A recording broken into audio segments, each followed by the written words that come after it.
বাড়িতে তাল আছে অথচ এটা বানাবো না, তাই কি হয়? এটা যেমন নরম তেমনি স্বাদেও অসাধারণ, তাই বাচ্চা থেকে বুড়ো রাখবে না কেউ দু টুকরো। তো চলো রেসিপিটা দেখে নিই। দুধটা আগে গরম করে নিলাম, নিয়ে অন্য পাত্রে ট্রান্সফার করে নিলাম, যেহেতু ওটাই গুলতে অসুবিধা হবে। তার মধ্যে দিয়ে দিলাম চিনি, ময়দা, আটা সমান পরিমাণে, কালো জিরে, আর ওটাতে দেখলে দুধের মধ্যে আগে থেকেই গুলে নিয়েছিলাম গুঁড়ো দুধ।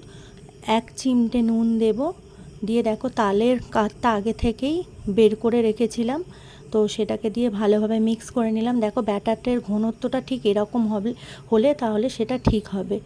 তো দেখো এবারে তেলটা কড়াইয়ে গরম করে নিয়েছিলাম, নিয়ে এইভাবে ঠিক ভেজে নিলেই রেডি হয়ে যাবে তালের মালপোয়া। তো দেখো কি সুন্দর হয়েছে।